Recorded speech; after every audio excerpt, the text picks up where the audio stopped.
Court cases జనరల్గా chronological order అడుగుతుంటారు. మనం ఒక 4 నేర్చుకుందాము. లైక్ క్రోనాలజికల్ ఆర్డర్ ఎట్లా గుర్తుపెట్టుకోవాలని ఆప్షన్స్లో అన్ని ఎలిమినేట్ చేసేయచ్చు. చూడండి ఒకసారి.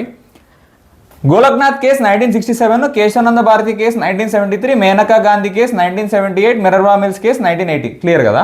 ఇప్పుడు చూడండి, Golaknath G, Kesavananda Bharati K, Maneka Gandhi M E అని గుర్తుపెట్టుకోండి, Minerva mills MI.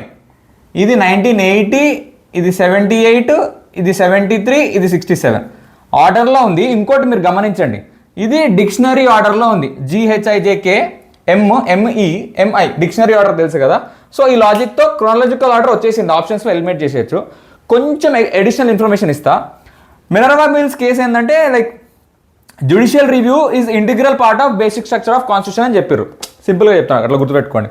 Maneka Gandhi case ఏంటంటే రిలేటెడ్ టు ఆర్టికల్ 21, అంటే ఆమె ఏదో అబ్రాడ్ పోదాం అనుకుంది, సమ్ కేసు అవుతుంది, లైక్ ఆమె పోవచ్చు అంటారు, లైక్ ఫైనల్గా అది కొట్టేస్తుంది, లైక్ అబ్రాడ్ అది తప్పేం కాదు అన్నట్టు. నెక్స్ట్ కేశవానంద భారతి కేసు ఏమో లైక్ బేసిక్ స్ట్రక్చర్ని ఎప్పుడు అమెండ్ చేయకూడదు.